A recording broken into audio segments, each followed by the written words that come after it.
time, full-time on a full scale for me. I'm Della John, and I'm the creator of Della J Bag Studio. As a single parent, I had to put it together. That is my natural.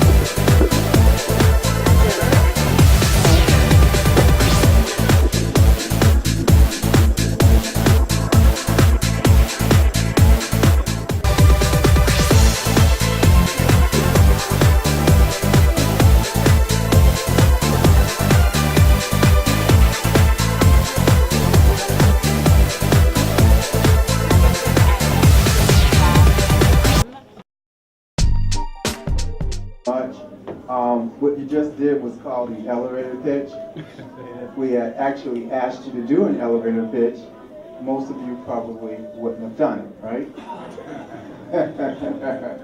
Okay, so we're about to get the program started. So I would like to introduce the Honorable Gail Brewer, the Manhattan Bureau President, has been a loyal supporter of Go Africa since 2014.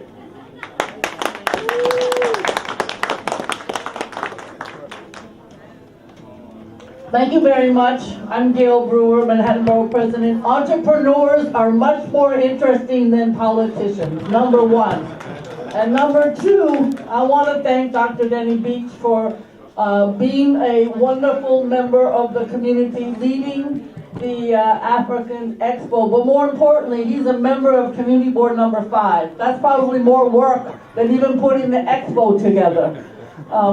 I am here with Athena Moore, who's director of our Northern Manhattan office, and Alison Diop, who's the constituent director. And we're here because two couple of reasons. First of all, I'm a big believer in the work that you're doing in terms of entrepreneurship. You know, the city of New York, the backbone is the small business. And the small business does not get the kind of support that the big businesses get.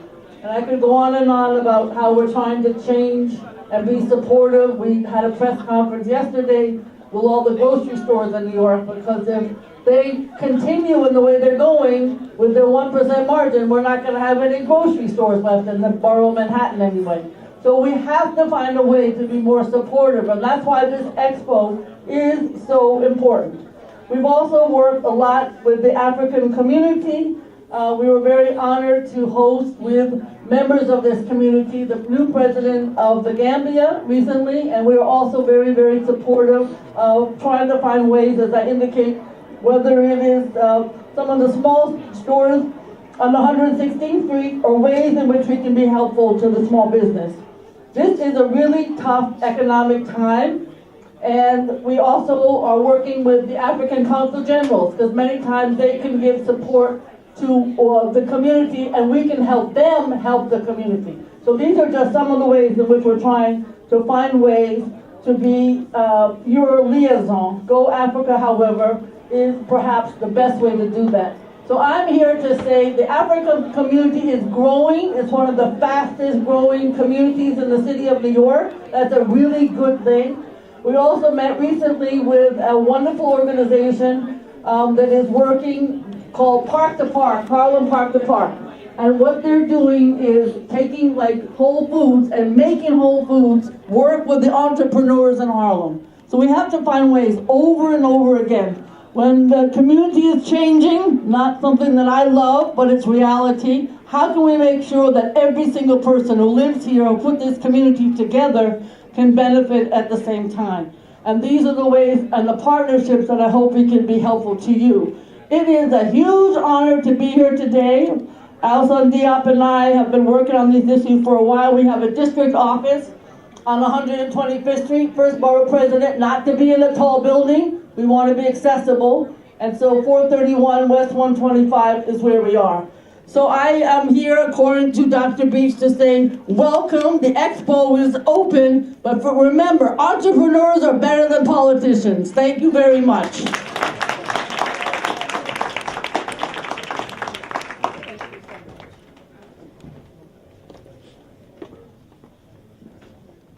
So thanks everyone. We're about to get the main part of the program started so that we stay on Gilroy's schedule. So give us about 1 to 2 minutes to do a switch over. We're about to switch over now to PowerPoint. Any of you believe that can't be done? Yeah, yes, no, maybe? Maybe, maybe. You're maybe. Anyone else believe that I can't turn $1 into 5? I believe you can. You believe I can? Okay, all right. All right, okay. Anyone else? You believe I can turn $1 into 5 or not? You believe it? Okay, all right. Farmers insurance, you believe that I can turn $1 into 5? You don't believe it? Why? Okay, so we start today. You'll just have to follow along with this because I don't have any hair, but hey, I got my hair shaved. Okay, so I spent the $1, right? So come walk with me. Walk with me. You have the $1. He has the $1 I spent. So he was lucky enough to stop by the meal plan, Unthrow meal plan, and he got a meal plan today. So here, $2. Now we have $2, right? Okay, so his policy was up for renewal today, and he came here to Farmers Insurance, and he spent his $1, right? Okay, so now Farmers Insurance has the $1. Come on, Farmers. So you're next door to City Creative, and he's creative today, so he spends the $1. Okay, come on, City Creative. So now it's 4. So City Creative, she's renewing her life insurance policy, and she comes to New York Life and spends the $1. So now you turn $1 into 5 if you're buying in your community. That's called the multiplier effect of money. For those of you who are econ people and slept through econ class or something. But Dr. Jones, are you studying here? Oh, you are here? For one of our next events for Go Africa Health Expo. Talk about that for a couple of minutes. Well, actually, I have 3 slides. Hello, good morning, everyone. So, this event we're having, our 3rd annual African Union Expo, is by our parent company, Go Africa Network. And we're going to have another event. It'll be the first one. It'll be our Go Africa Health Expo, and that'll be next March, March 20th. And we'll be located here in Harlem, and most likely at the same venue. So, a couple of things. I'm a physician, and information, bring information about health insurance, about life. You may not be getting or sharing with your own personal physicians. It's really important to have a private physician for everyone who doesn't have one. And I'm going to explain, because I've been a physician for a very long time, and I'm going to explain the reasons why it's important to have a physician. So I currently work as an emergency room physician, and I'm trained in emergency medicine. And a lot of people end up seeing me. People who say they don't like doctors will end up coming to a doctor eventually. The more you don't share your information with doctors, the more you don't tell the truth about your health conditions, you actually will end up having to face the truth eventually. So that's why we're having this expo, because I want to have people on a better track to health and wellness. So our exhibit, our conference will be talking about several things. One of the things we're talking about is about nutrition and how nutrition affects your health. So we all know that the majority of us are going to live for a very long time. Science has proven that. You can see people are living well into their 80s, 90s, and eventually you may live even longer than that. The actual thing you want to make sure of is that you're having a healthy life in that time. So do you want to be 70 years old and be able to, still walk around, still go on trips, still visit, go on vacations and be healthy and actually be fit? Or do you just want to be in a nursing home in a wheelchair, just like so people will come visit you, hopefully? So those are the things that I'm going to address. One of the things you can do now, actually, we're starting to have people, just like you registered for this event, you can register for the event in March on Eventbrite, and it's under Go Africa Health. Go Africa Health Expo. I'm going to be going around to going through the room and actually registering some people for that and some vendors for that currently. So these are the things that are happening as our events are coming up. So we'll get started with the event today. And I just wanted to tell you about our future event. Thank you so much. Thank you, Dr. Joe. So, as we start the program, there's been, popular rumor inside of Go Africa. It's like, can Denny talk to real people? So this year, I actually have the mic for 2 hours. Yeah. So if you don't, one of the things that I kind of coach some of the members in Go Africa about is, you go to a meeting, you go to a networking event, you meet a customer, and you don't even follow up. You interview, you don't even send a thank you letter, a thank you email, a thank you phone call.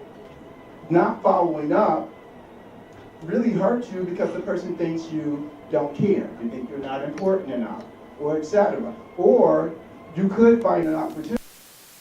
Call the week earlier and they told you, oh, you missed it, right? I mean, you've been in that situation. So the other part, you want me to hold 2 mics? We can try. That's better? Okay, so one of the parts that when I coach dissertation students and doctors and stuff and all that, the students have this idea that, oh, I'm going to finish this year. Oh, great. I'm like, no, you're not. They say, why are you saying that? I said, because you ain't done anything. You finished talking, we told it, but nothing hit paper, nothing hit a plan, risk. Okay? I've been in sales long enough to tell you, if someone said no 2 weeks ago, that was yesterday's no. Okay? Anyone who's dealt with me knows clearly, just give him what he wants. Because he's coming back, and he's coming back, and he's coming back. Okay? Oh, they said no. Oh, how you know? You didn't even ask. So that's afraid of taking a chance.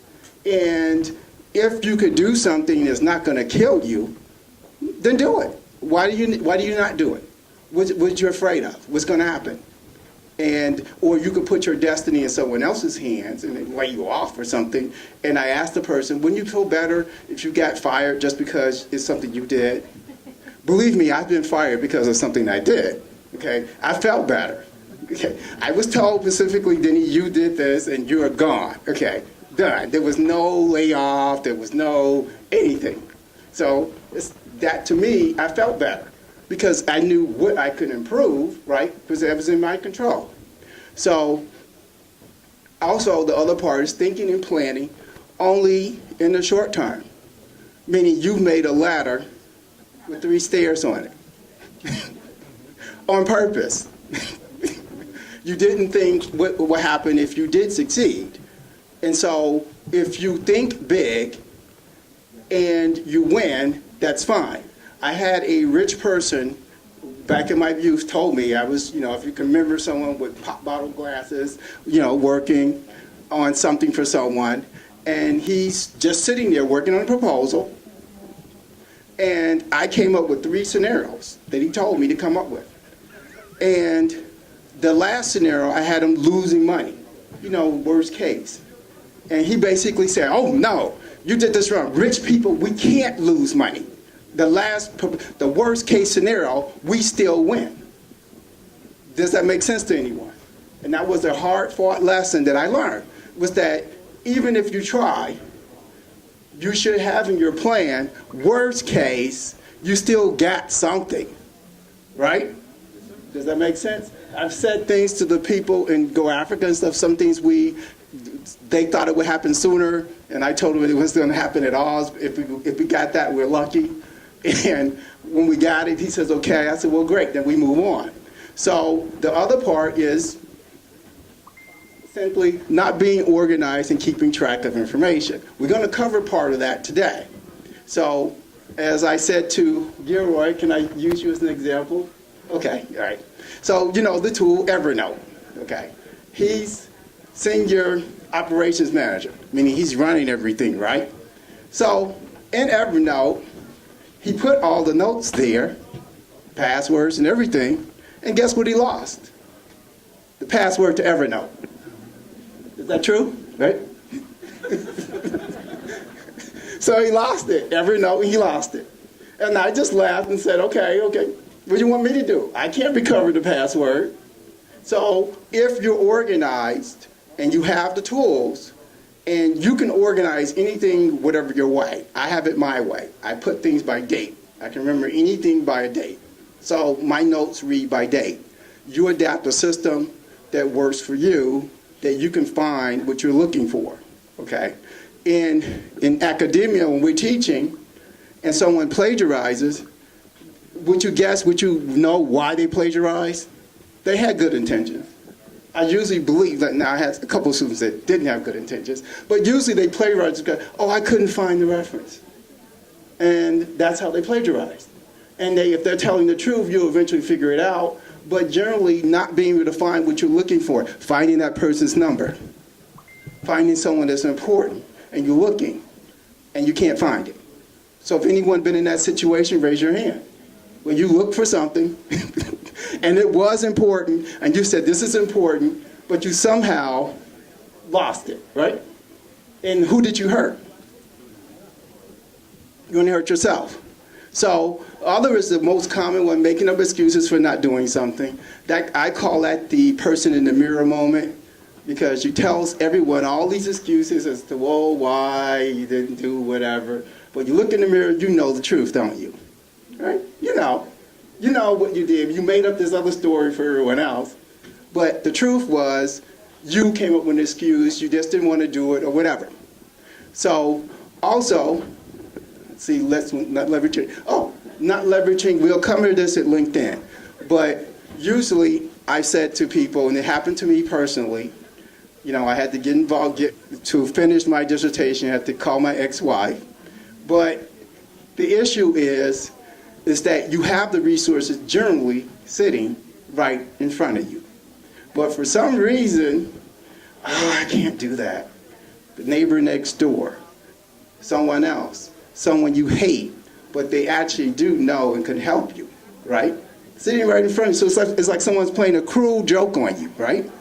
That the sources are there and you're praying, you're doing this, but it was all there right in front of you, like the Dorothy scenario, you click your heels together, you're at home, okay? But the answer was right there. For those of you who've been in the moment, nothing magical happened. No one gave you anything. It was just sitting there right in front of you. So I'll move on from that, but generally not having a strategy or a plan is generally where we start. For those of you who accepted a job or did something spur of the moment, but really not thought out, and you're now thinking about the situation, it generally is because you did not say what you want to do in 3 to 4 to 5 years, wherever that is.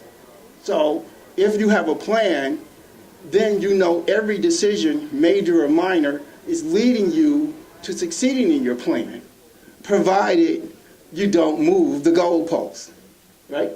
We've had events for Go Africa and others, and we got what we wanted, but other people was like, oh, we could have done. I'm like, no, we won. And won. It's over. No, that's next year. Don't add. Don't do anything. You won. Take the success. But when you move the goalposts, you open yourselves up to failure, till you acknowledge that you failed. And usually, if I say to other people, I can say something very simple to someone. I can give you 5 things that you did right, and I point out one thing that you did wrong. Guess what you will remember? The one wrong thing that you told that you could do wrong. Well, since we follow my formula, generally, if you told me something I did wrong that I know I wasn't going to fix, I'm okay with that. So what I say to you, if you know that it's something that it's not, then you're not going to change. It's nothing you're going to improve on. That's part of the package. So as we move quickly along, we cover part of the business plan. A business plan is very simple. Most of you have heard things about a business plan, right? Raise your hands, even those back there. Right? What do you think of it? You think it's nice. Do you have one? Yes, I do.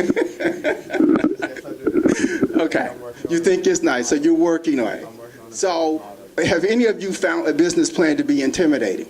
I need to get going now. I need to get doing. That's too complex. This is not how we do things here. Yes, no, maybe? Okay.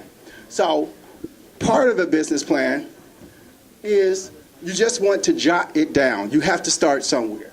So, you can start a business plan, whether you're an artist or anyone or a performer, you need to have some plan on how you're going to succeed. So if you have a business plan, if you have it on the back of the envelope, you've basically started writing the plan. It's that simple. Let's talk to other people to get them started. I just take what they have on the envelope and say, let's start here. And they go, oh, great, because you've started to write something down. And if you start to write something down, eventually it will take substance and form. Someone else can organize it for you. But you have to give someone, if you went to one of the business, the SBA or Columbia or anything, they can now help sort through the raw material. So a business plan helps you figure it out.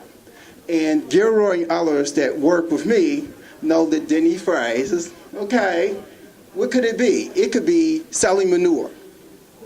Manure is worth something. I can't say that here, but it has value, okay? Otherwise, so the point would be is, do the numbers work? Okay, do the numbers work? Let's see the numbers, do it work? And most of us, Gilroy and others that saw me work through a number and say, hey, we may have a winner here. Only to say I have a winner, and then we work through the numbers some more and say, well, okay, put it back in the drawer, in the cabinet, and we'll use it for later. The numbers don't work. We're good intentions, but the numbers don't work. And with some businesses and others, unless you're doing it for charity or you're doing it for your own self-well-being and the numbers don't work, you can be okay with that. That's what nonprofits are for. That's what giving back to society is for. If you're not going to get rich doing it and you go in that way knowing you're not going to get rich doing it, that's great. So that can be part of a plan as well.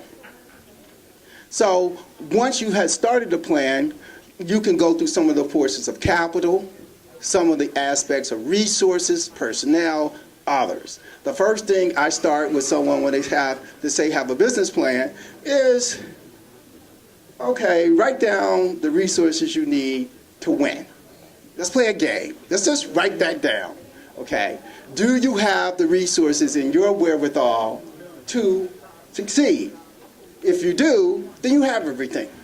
If you don't, then we need to add things to your business plan to give you those things for it. Whether you recruit someone, find a friend, find someone, and then let the cost numbers work around that. So, let's see, go to sections. So from parts of a business plan, executive summary, market strategies, competitive analysis, if you ask me from my point, that's not needed in the beginning. That's towards your direction. As you get the sections done, you can fill in the blanks. You can move those sections, those parts, to the appropriate section and fill it out from there. So, let's see, make sure I get to the right part. So, plans can go into 3 or 4 forms. The last two, for instance, presentation plans and electronic plans, those two are where you are in the here and now in this world. It's that it will be an electronic plan by default if it's in Word or any other document. A presentation plan is essentially a PowerPoint that you're using to sell your idea. And you can take it from the working plan and others to generate the PowerPoint. Where someone fails is that they generate the PowerPoint first without the underlying numbers. Okay, so why is numbers important? So I'll play a game with you. No, I just answered one question with you. Is that once and I'll make the story really short. Is that basically, I used to work for Microsoft, for most of you know, and we were building some buildings, and Bill Gates sat in the meeting, and he went through the numbers, and he promptly got up and left, saying that basically no one could pay that much for toilet paper for the building. What had happened, the guy exploded the numbers, and the toilet paper number exploded too. So he had tons of toilet paper. The moral of the story, quite simply, what Bill Gates was saying, if the number for toilet papers is wrong, then everything else is wrong. Does that make sense to everyone? Okay. So what I usually do with someone when I look at their numbers, I just do a stress pass, just pass through it real fast. And if something doesn't add up, then I just throw it back at them. Because if I caught that little error, then it's not, the rest of the numbers are probably wrong too. It's not even worth reading. So and they can go back and fix the rest of the stuff. So what I was pointing out was, I'm going backwards, was misusing a mini plan. Some of us are such in a hurry, we slap something together, I'll just call it out for what it is, right? Over a weekend, wham, bam, boom, you got an idea, shop, put it together, right? So you put it together, and now you think you can sell it to someone, okay? No, you don't do a mini plan that way. That's a mini plan. The mini plan was for you to take an extra weekend or extra 2 weekends to build that out so that the numbers and others make sense.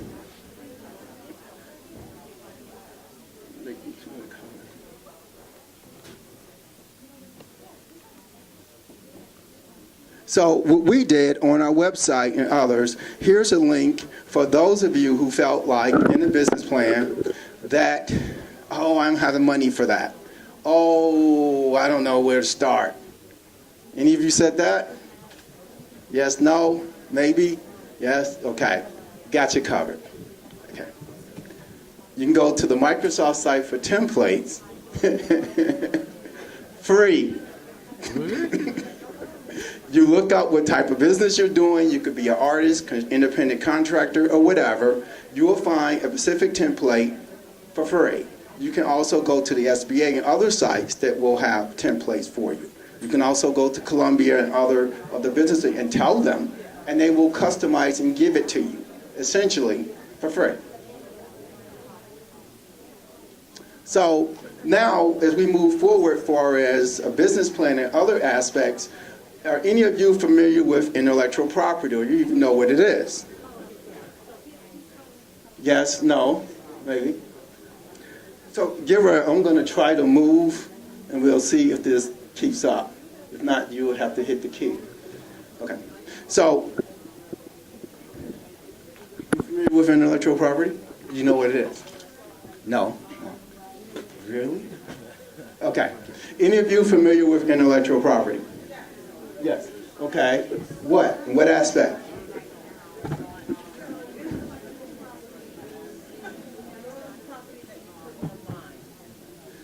could be your brand, it could be your content, so it could be any Anything. information, right? Yeah, that's right. Okay. The intellectual property, its foundation is in the Constitution. It's why the United States broke away from the crown. Because the king, if he liked your idea, liked your hat, it belongs to the crown. Okay. So our founding fathers protected intellectual property. I will not read all of that for you. I generally do, but I put people to sleep if I do that. But intellectual property, such as a patent, does any of you know what a patent is? No? Give me a minute. So, now, do you know what a patent is? Okay, what's a patent?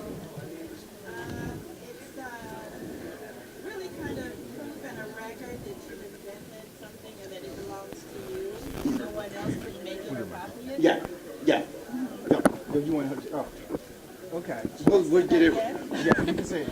It's really like legal protection and proof of ownership of something that you've invented or created, so no one else can take it or copy it or reproduce. She's correct. And what most people do not understand with a patent is that a patent is to prevent others from using your idea or property, etc. It works. So, if any of you are familiar with a copyright, we have a couple of artists here. Okay, let's see. Where was the artist that had the music? So they're covered only at the hospital? All right. Or are they covered Come on. everywhere? Okay. Okay, here's one.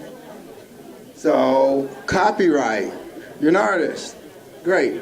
So, a copyright is the protection of any artistic work, such as albums, such as songs, and such as photographs and etc. It's protected up to 100 or 150 years from the author's death. So, let's see, next one. I'm kind of losing people. So, sir, do you know what a trademark is? Trademark. Actually, I do have a trademark for the Sweet Institute. As you can see, I actually in the process of making sure that it is federally recognized, but this is my logo and my acronym. SWEET stands for Supporting Wellbeing Through Empowerment, Education, and Training. We make sure that all health professionals have the support they need to continue to do the best work possible with everybody. All right, great. Okay, for most of you in business, if you have any type of idea or etc., I would encourage you to protect it via a trademark or a patent. Trademarks are the easiest, as you can see from the Go Africa logo. That's protected by trademark. It actually works going all the way over. So, can any of you give me an example of a trade secret?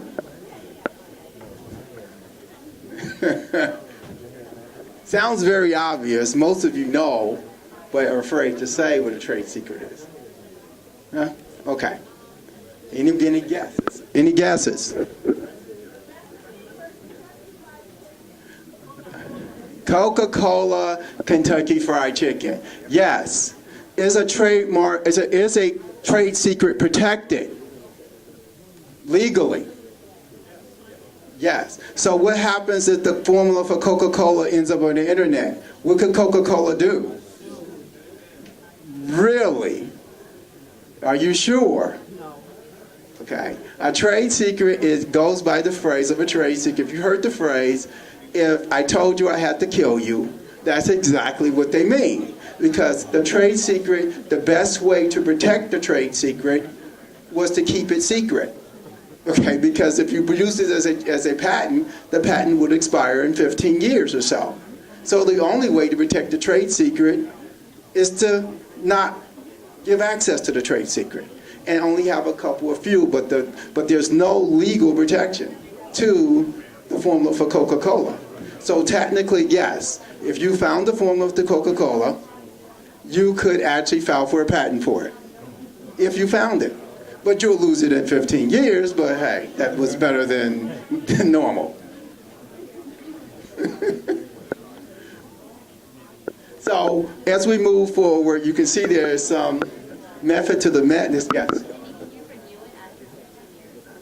No, a patent, if it expires, the best example of a patent being extended, you can change the formula. So like what the pharmaceuticals do and say, and if it has a patent, it will have the patent at the bottom of the product in the list of ingredients.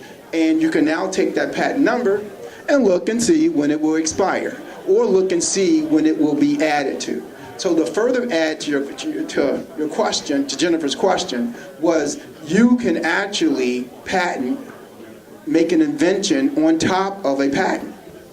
It's done all the time. Most technologies are derived from something else. But if you have a unique idea to add to it, you can file for a patent on top of someone else's idea. You are the founding patent, and your patent is related to these other patents. If you ever looked through something you couldn't see the trace, I just explained it to you. What happened? It was a patent that was built off someone else's, in some cases unrelated, or in some cases the same inventor invented on top of his invention and had another patent.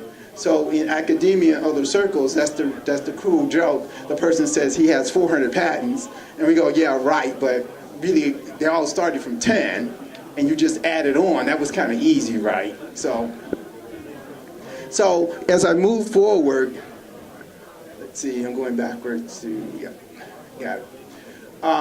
For most of you who come or ask questions, well, how do I get money, right? That's what you want to know, right? Right? How do you get some money, right? Yeah. Okay, enough of all that. Tell me how I can get something, right? Well, I'm just being honest, right? Okay, so some of you, as I go through this, you may want to take a screenshot. Don't believe me? Watch. Okay. So I'm going to take you through crowdfunding. If you guys are familiar with crowdfunding, are any of you familiar with crowdfunding? You heard of that before? From where? But what did you do with it?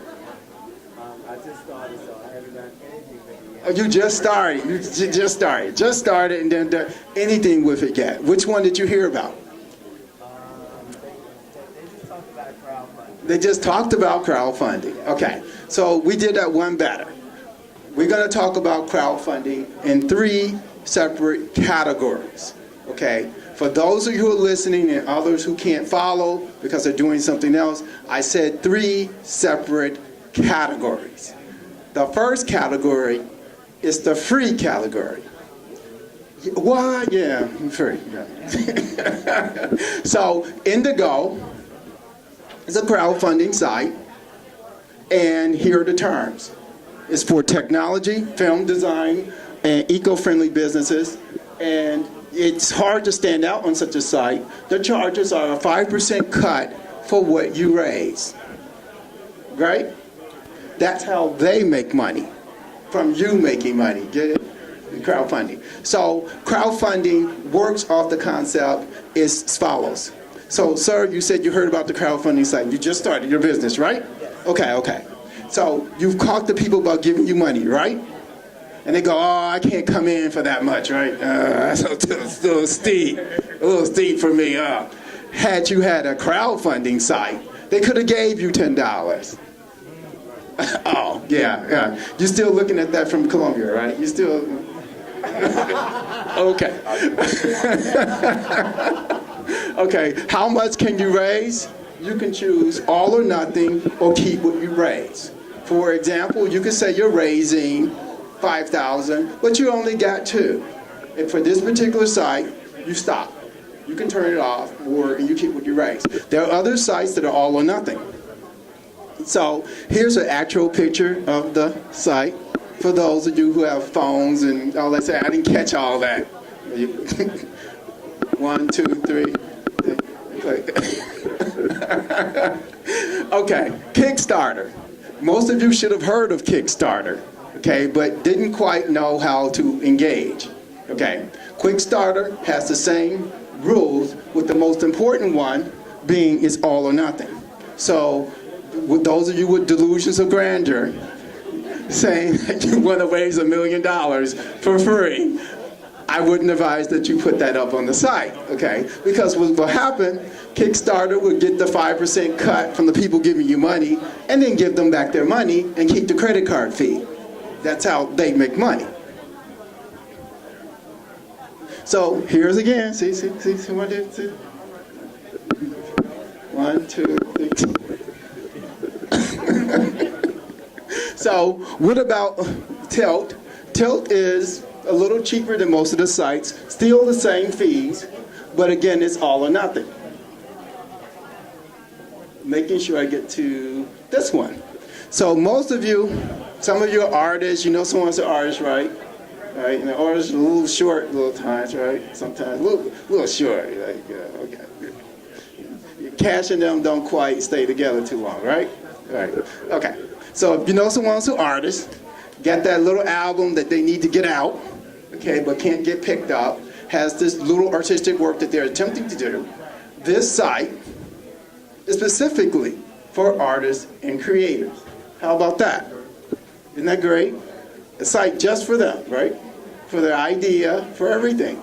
Now, for some of you who are beginning to put two and two together, to put this on the site, you needed a plan, right? And what did I just cover? A plan. And the better the plan, the better the information you could put on the site. Isn't that great? See, for those of who missed it at the beginning, he's boring us to death with a plan. Okay, all right. So the benefit, the downside for this site, fairly succinctly, is all or nothing. So what you want is for the person to not, again, have delusions of grandeur. Got your little album or something you want to get started, then you may want to ask for something realistic. Now, for you, those of you in the small community, and those who are artists or others, they could ask for 1,000, and you give 10, you give 10, you give 10, you're doing good, and they get what they want, right? They're going to have to work on it, where there's no excuse for you not to give them 5, right? Or 2, or 1. But at least you gave them something, right? You felt good, right? Okay. So here's the actual picture of the site. For those of you who know somebody who's not here, saying, oh, I can't remember that, I can't write that down. Take a picture of it, you got it. So GoFundMe is another site. It's a site we actually are using for the street festival. It's for charities and nonprofits and worthy causes. If you want to say Fido, or you want world peace, put that on the site and see what you can raise. And again, the best part of the GoFundMe is that you keep what you raise. Again, we're on the free sites. So I'm about to leave the free sites, okay? I'm making, there's an embarkation right here. Anything I say going forward with crowdfunding is not free. Can we all say that? Okay. Don't get confused. Dr. Beach, I thought you said this was such a such. I didn't. It's not free.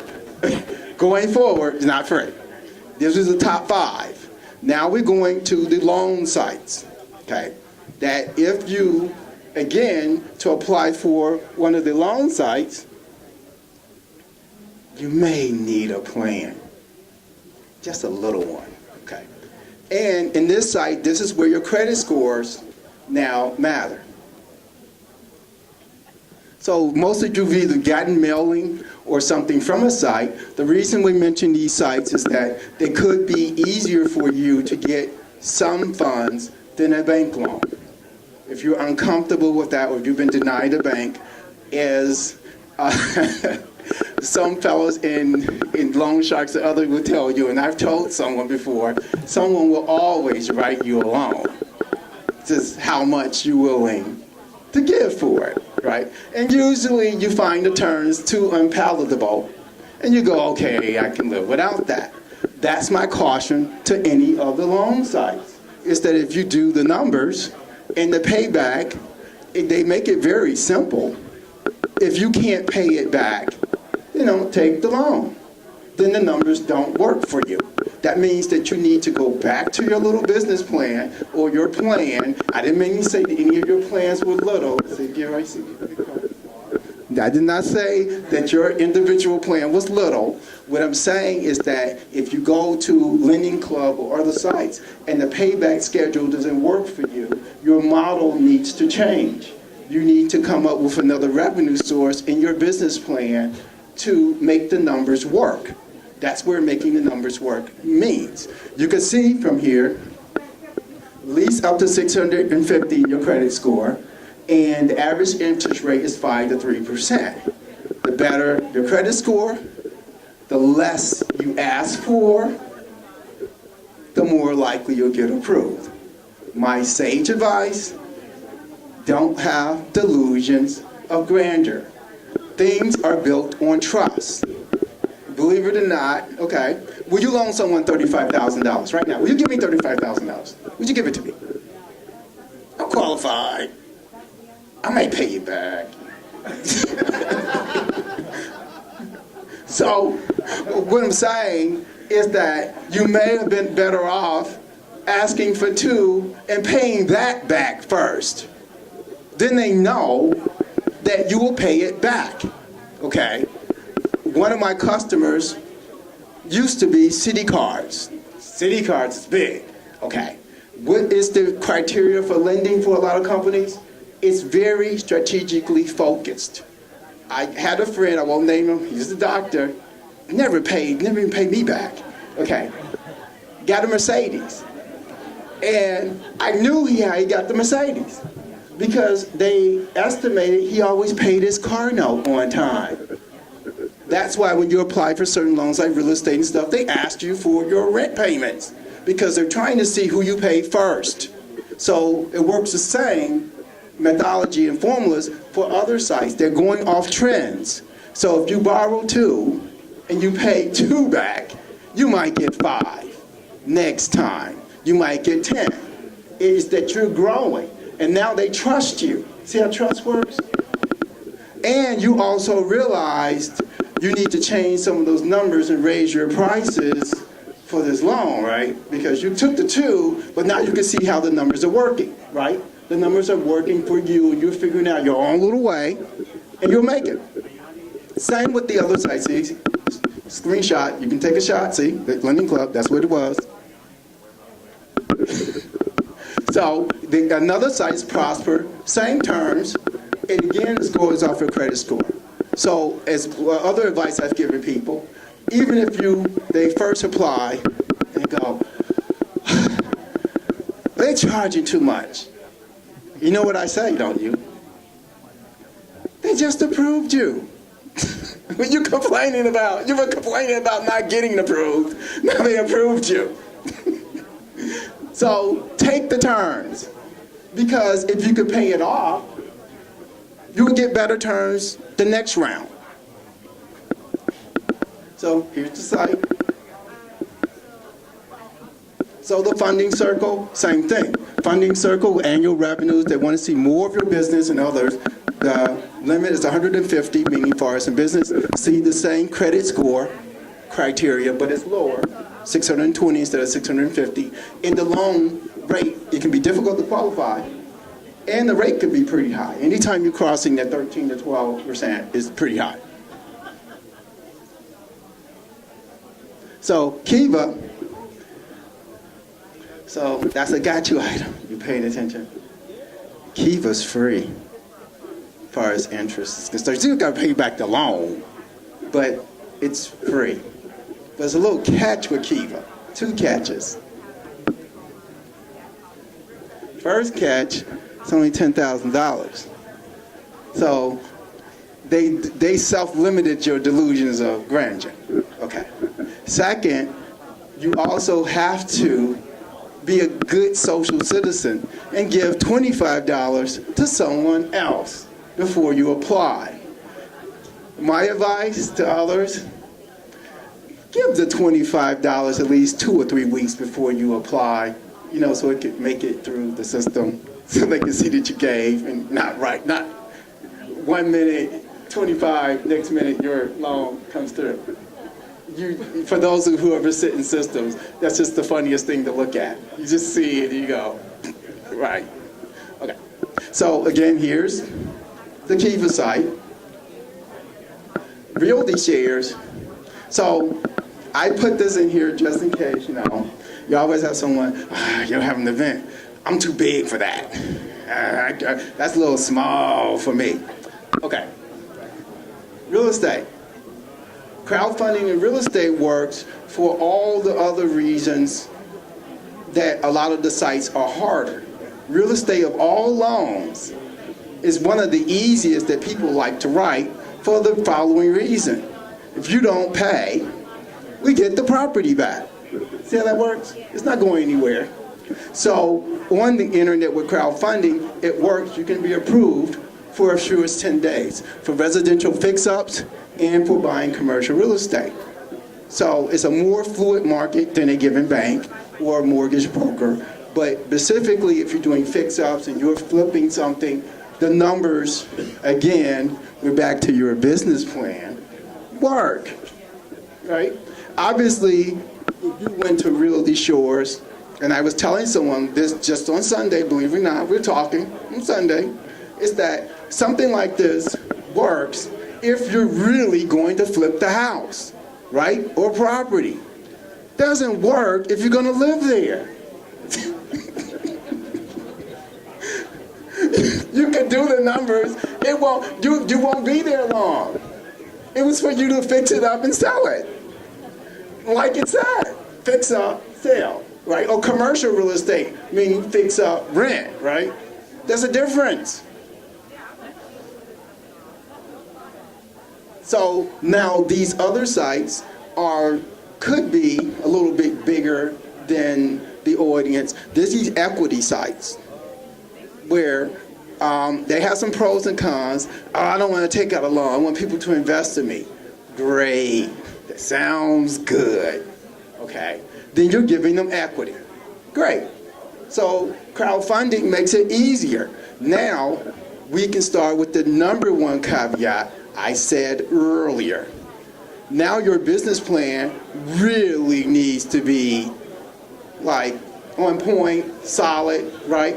Because strangers are now looking to invest in you, and they have questions, and you are now going to have to answer some very hard questions about what you're doing in the first place. So there are several methodologies around each of them. So AngelList is probably one of the most popular, but it's hard to get noticed, but the cost of the site is free. So generally, as I say to someone, when something's free, look out, right? This site is free for a reason, meaning you're going to get lost if your idea is not pretty good. Next one is Circle Up. Same thing. It's a little smaller, but you'll have to struggle for visibility. But you can raise, on average, at least more than $1 million for 2 to 3 months. And let's see, next one. Okay, Crowdfunder, similar site, and it costs $199. I would tend to say to someone, if you need help doing a business plan and you don't want to hire a consultant, or you don't have a best friend or something, but you believe the idea is great, okay? When you pay for these sites and others, they have customized methodologies that help you fill out the plan, because that's what you're paying for their methodology. And investors tend to go to the site because everything is structured when they look at it, okay? So you can't put something up there that they have to look at. So remember, the people are unknown. So they're just investing for a return. So I think I have another one. Let's see, Seed Invest. Let's see. Yeah, here's the EquityNet. EquityNet is a much older site, and it charges $600 for 3 months, but it has its own customized methodology of how you put in the data from your business plan so that it goes to investors. But it also has a methodology and scoring formula that is able to tell investors which ideas are good and which ideas are bad, which is what people would like on the other end. Just that I don't have to look at, I just want to look at anything that says it's 200 or less, and then they look at those deals. So, let's see, next topic. So, on to the next part is cost-effective ways to run your business. Okay, several people have asked what some of the tools that Go Africa uses and that you can use. So we decided to share those ideas. The economy has changed, how you do business has changed, and there's more efficient ways to run your business if you put your mind to it. See, did I get that one? Yeah. We're going to discuss Quicken Books, Freedom Voice, Hello Facts, others, Google, Facebook, and others. So Quicken Books should be straight. He does our books.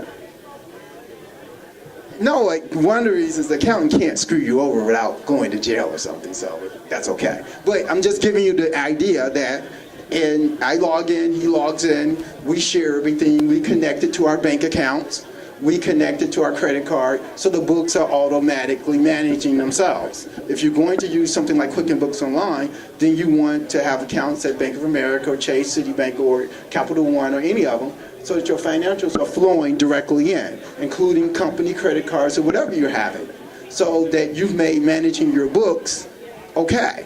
Otherwise, the accounting fees go up the more work they have to do. So the more you can manage automatically, the better off you are.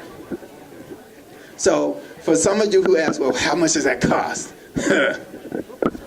Got you covered. Isn't that great? So can you afford Quicken Books now? Guess so. Okay. And each of these shows the features for managing bills and appointments and estimates. You can also do invoicing and POs directly into Quicken Books. You can also connect it to PayPal, and you can also connect it to Square and other systems, so it's integrated. Okay, Freedom Voice. For most of you who call Go Africa, believe it or not, you connect to a public PBX that reaches us individually. Isn't that great? And when we call you back, for certain people, well, Athena, she has my cell phone number. If I reply back, you don't get my cell phone number because we're using a public PBX. I know that may be hard for you to understand, but it allows your business for you to have associates and others to have a professional number for at a modest price. Also, Freedom Voice, like other systems, will store your voicemail and send it. For those of you who may have called me and I called you right back, I instantly had gotten your voicemail. So I responded right back to you. It comes in email. I get the voicemail and email. So as you can see, this is our site. Most of you know that number. Screenshot. We have, believe it or not, 100 mailboxes for how much? And you can tell me how much? 100 mailboxes for what? $9.95? Really? 100 mailboxes for $0. Isn't that great? Okay, we pay for dial by name, $10 a month, so you can dial BE and you'll get me. My extension is 809. That's my mailbox, 809. But we have 100. Wow, right? Okay. How much we pay per month? About $20. Isn't that great? We've been using it for years. Okay. Hello Fax, similar service. If you don't fax a lot, how much is it? Free. Can everyone say free? Okay. We pay for this service because we don't really we only have to send some archaic government agencies faxes, and we need to receive a fax, but I can count how many faxes I've gotten. We've usually had to send a fax, and you can send it from your computer. So here are the features. As you can tell, tons of integration. You can sign and send faxes, and email to fax, and multiple fax recipients. So, and it does it by email alias, which we'll cover a little later. So, Google Suite and etc. Most of them, they rebranded themselves to be Google Suite. We use Google as a service, even though you reply to the email address of Go Africa Network, it's based on Google or Gmail. So, when you buy your domain and others, you get access to Google Docs. Since some of you are African and others, the most valuable feature I've found in Google Docs, it does auto translation. No, I don't know French. It makes me look good because I take every document and send it back to them in French. Now, I used to work at Microsoft. Microsoft wants $35 for its language translation for each language. That adds up. So take a Word document, load it into Google Doc, switch the language, pops out the document, wham, sent it back. I'm done. Send me 2 versions, done. So I sent it to an English, sent it to in French. And they're like, oh, I thought you spoke French. I'm like, no, sorry. And what's happened, because I'm a systems person, when I first did it about 4 or 5 years ago, its translation wasn't that well. Now it's pretty good. That's how systems work. More data, it gets better translated. So those of you who communicate in Spanish or to someone, go to Google Docs. Knock yourself out. You convert it, they're great. Because in business, since most of you are in business, the first rule of business, you have to communicate to your customer. They speak wherever, you have to get into the language. So you have to be able to send it to them. That's your problem. If you're a customer, if you can't communicate, that's your problem. So we take it as our problem. I'll translate it to anything. I tried translating to Chinese. I couldn't, but it was double byte enablement, so it took off the characters. But they liked it. They liked the effort. So here's the cost of the plans that you would use. The numbers in this plan do add up if you get a lot of users. So in other organizations, I've told someone, everyone wants to be a part of your company, right? So for the barbershop people, everyone wants to be a barber, right? Sign them up, right? Someone wants to be a barber, right? Sign them up. Come up with the onboarding fee. That is, you add up all the costs of little services and say, this is how you get in. Pay for everything. Nothing's free. You pay for your own cards. You pay for yeah. You're great. Yeah. So in Google Docs, without saying, it does PowerPoint, it does PDFs, it does Excel spreadsheets and others. It can even take an Excel spreadsheet and load it into it. The most valuable part of Google Docs is Google Drive. That is, you can download the doc to your phone, you can share the doc to other people with an extension and have it expire, so you can move large files around without really doing any work. Particularly if you're doing work overseas or something to a relative, you can move huge files by just having them downloaded. So, no, Facebook Workplace. Let's go back to Facebook. So, what if I told you that you could run your entire operation on Facebook? Would you believe me? You would. Why? I like answers like that don't really say the answer. Because you can, because it's social media. See, let's write that out. Because you can, because it's social media. But we didn't say how. It sounded good though, right?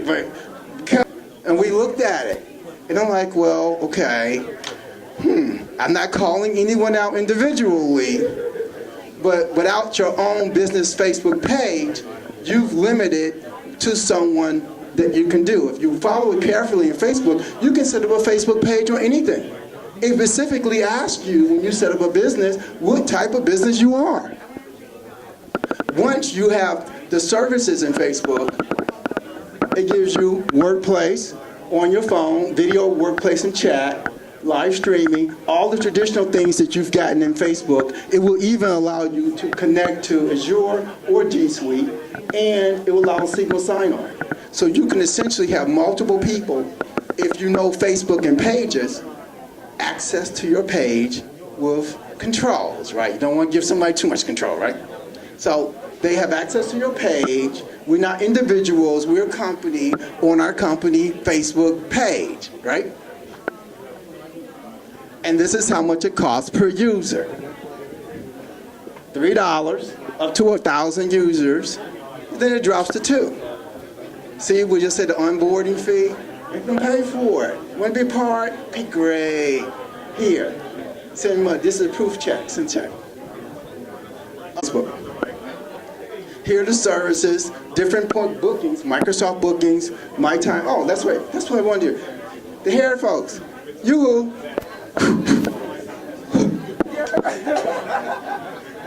Appointments. Don't you do appointments? Yes, I did. How you doing now? Various ways I do it. Open texting or sometimes I get it on Facebook, Instagram. So what if you could do your appointments on the Facebook page? And they can stop texting you. Getting ready. Getting ready. Getting ready. Getting ready.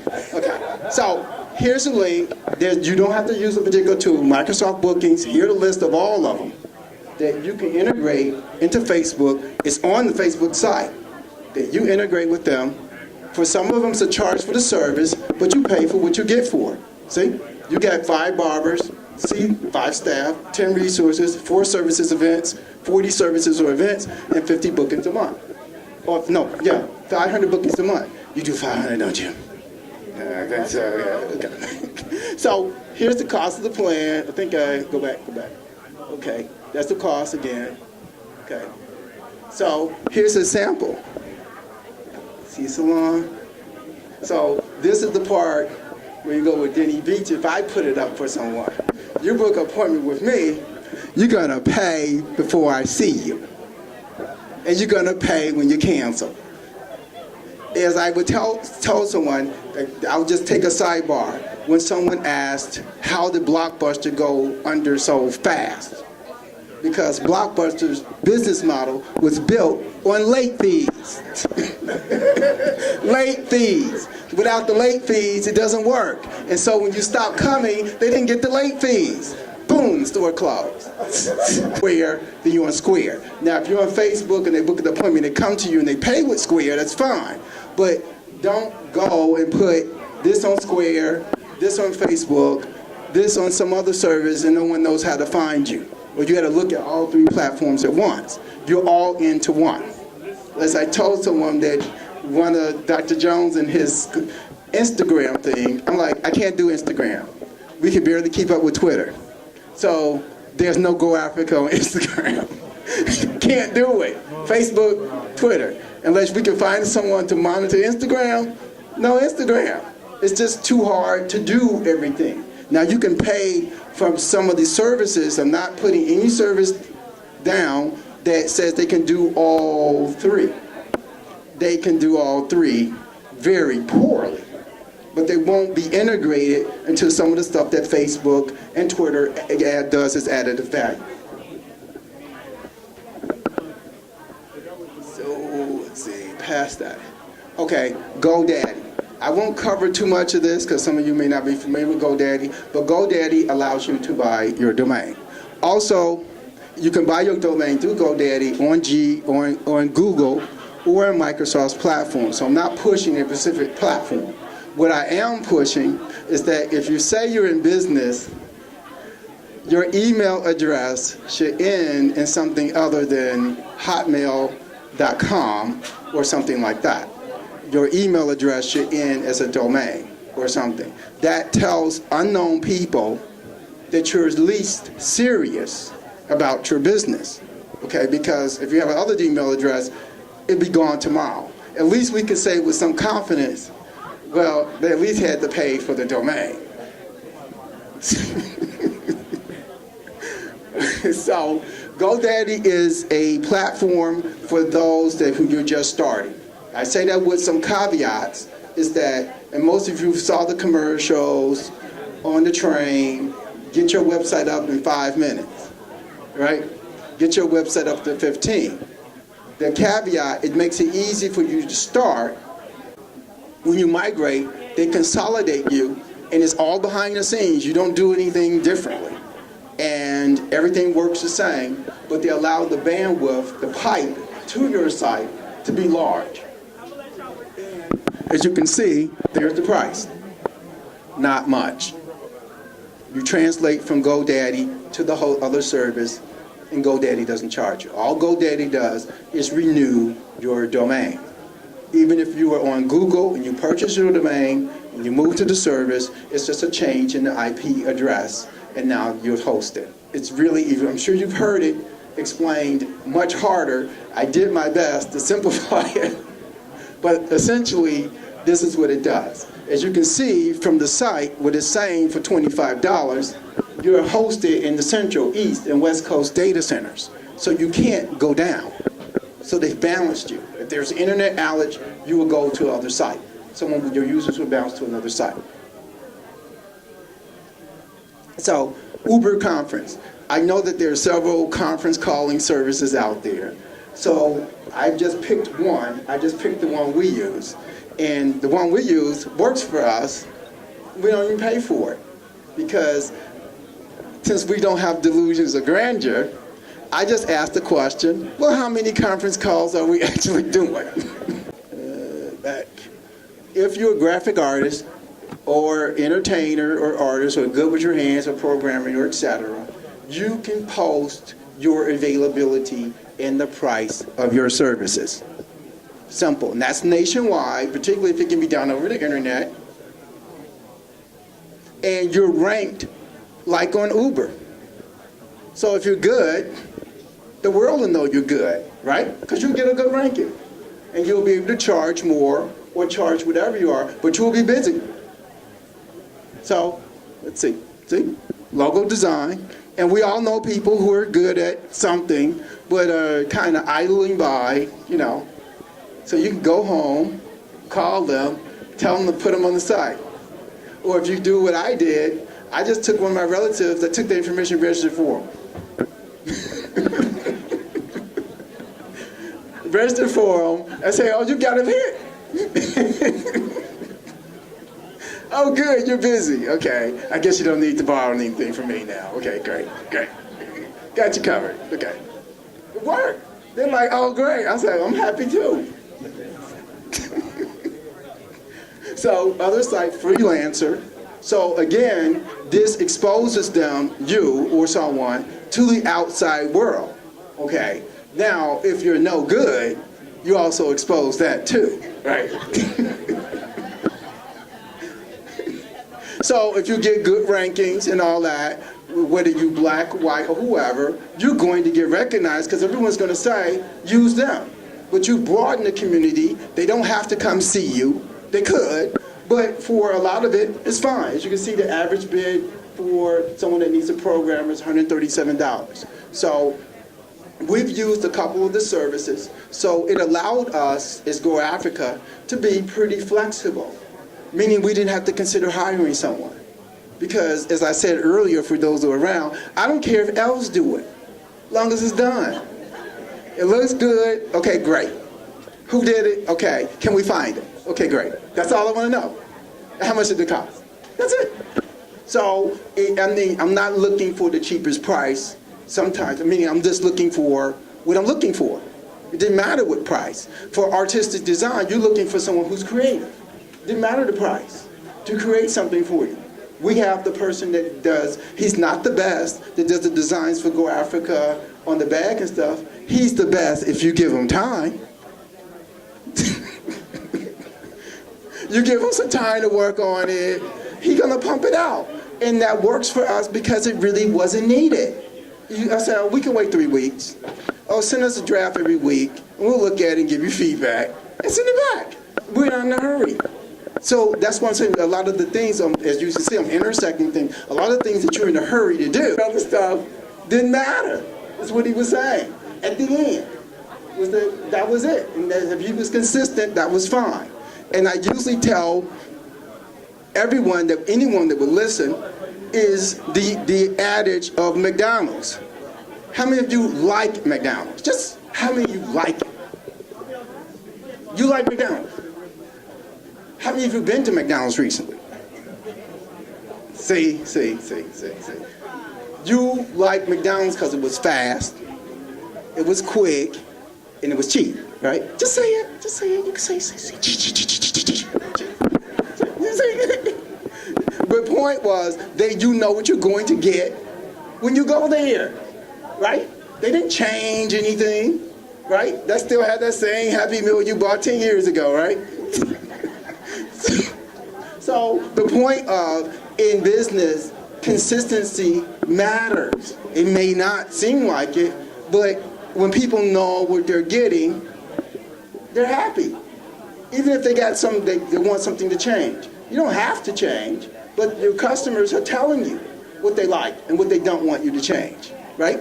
So the analogy of change, the best example that I ever give someone, as far as knowing thy customer, was any of you old enough to remember the new Coke? You remember when Coca-Cola changed the formula, right? And introduced new Coke. For those who are younger enough and didn't realize what happened, Coke wanted more customers. So it came up with a new formula, and it did taste tests on the formula. And everyone who tasted it said it was great, right? Okay. And then they introduced the product, and it failed, and people complained. The people who liked old Coke complained.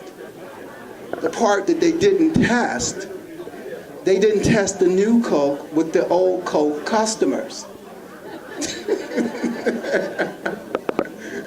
Best marketing people in the world. Didn't even test with the old, and so they just assumed the old customers. Some people ask me to talk about Amazon. So Amazon does all types of selling. It does fulfillment by Amazon. So I'm gonna pick a product here. Let's see, you guys moved. Oh, Amazon do that. So anyone with soap or something, soap or anything. Oh, okay. Here, you got perfume, right? So